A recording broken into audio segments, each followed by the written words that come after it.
तर रामराम पाहुण्यांनो, मी आहे मुलीचा बाप. अहो आम्ही कुठे म्हणतोय तुम्ही मुलीचे मामा आहात म्हणून. या बोढ्याला जरा ग बसव रे. विनाकारण मध्ये काहीही टोमणे मारतोय.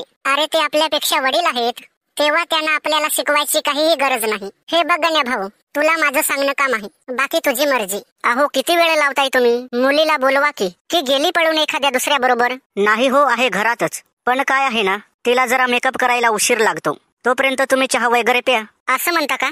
मग चहा बरोबर पाव किंवा बिस्किटे सुद्धा ना, त्याशिवाय मला चहा ढोसता नाही येणार. बरं सांगतो. तिच्या मायला हे म्हातार जरा चाबरस दिसतंय. बाप जन्मात याने पावाने बिस्किटे खाले नसतील असे तरी मला याच्या बोलण्यावरून वाटते. असो, पण शेवटी पाहुणे आहेत ते, त्यांचा तर मान राखायलाच पाहिजे, नाही तर आपल्याला उगीच नावं ठेवून जातील. अगं सुनंदा, जरा पाहुण्यांना चहा आणखी. हो आणते की. तुम्ही काहीही म्हणा, तुमची मुलगी सुंदर आणि सुशील आहे, एवढंच किती थोडी जाडी आहे. पण तुम्ही टेन्शन नका घेऊ, तिला मी बरोबर पातळ करीन. तर मुलगी आम्हाला आवडली आहे. बाई मी एवढी सुंदर दिसते?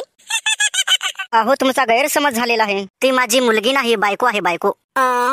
अगं भैताडे, हे तू काय घालून आलीस? अगं निदान चहा तर घेऊन यायचा. अहो घरात दूध नाही, साखर नाही, मग यांना कोंबड्याचं मूत पाजू का? अगं हे तुम्हाला अगोदर सांगायचं ना. बरं आता निशाला बोलाव, पटकन घेऊ उरकून कार्यक्रम. अगं निशा बाळ, तुझा आवरला असेल तर बाहेर ये, 2 मिनिटात येईल.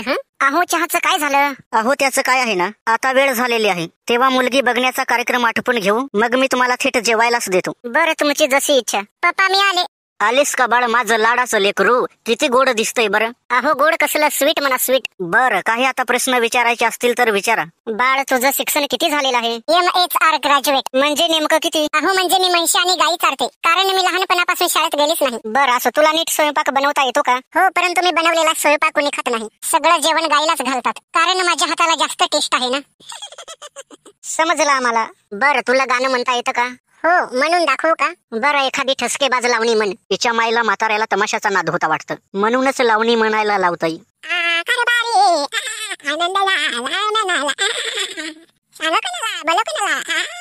वा वा वा, एक नंबर आवाज. तुझ्या पुढे ती लता मंगेशकर सुद्धा फेकी आहे. मस्त तुझा कोकिळेसारखा आवाज आहे. आता पुढचे प्रश्न माझा नातू विचारेल. मला सांग, तुझं लफडं कोणाबरोबर होतं का? हो, आतापर्यंत मी 10 जणांशी लफडं केलंय, आणि आणखी माझे 5 जण बॉयफ्रेंड आहेत. बरं मग आपलं लग्न झाल्यावर तू त्यांना सोडून देशील का? प्रयत्न नक्की करेन. असो, मग मला काहीही प्रॉब्लेम नाही. अरे गण्या भाऊ, तू हे काय म्हणतोस? ही 1 नंबर लफडेबाज मुलगी आहे, आणि लग्नानंतर हिने तुला धोका दिला तर? त्यापेक्षा तू लग्नाला सरळ नाकार दे. अरे ती कशीही असले तरी खरं बोलते रे, आणि खरं बोलणारी मला माणसं खूप आवडतात. मामा, तुमची मुलगी मला पसंत आहे. मग केव्हा काढायची लग्नाची तारीख? अहो पण माझी मुलगी काय म्हणाली ते तुमच्या नीट लक्षात आहे ना? हो, नीट लक्षात आहे माझ्या. तुम्हाला काही प्रॉब्लेम नाही ना? नाही नाही, बिलकुल नाही. अरे गण्या भाऊ, हे तू काय करतोस? अरे चल दुसरीकडे, याच्यापेक्षा तुला सुंदर मुलगी मिळेल. नको स्वतःच्या पायावर कुऱ्हाड मारून घेऊस. मी म्हटलं ना, मला मुलगी पसंत आहे, मजा आहे, आणि मी इच्छाशीच लग्न करीन. ही काळ्या दगडावरील रेस समज. शाबास जावाई, माझं मन तू जिंकलेलं आहेस. आम्ही तुझी परीक्षा बघत होतो, आणि त्यात तू खरोखर पास झालास.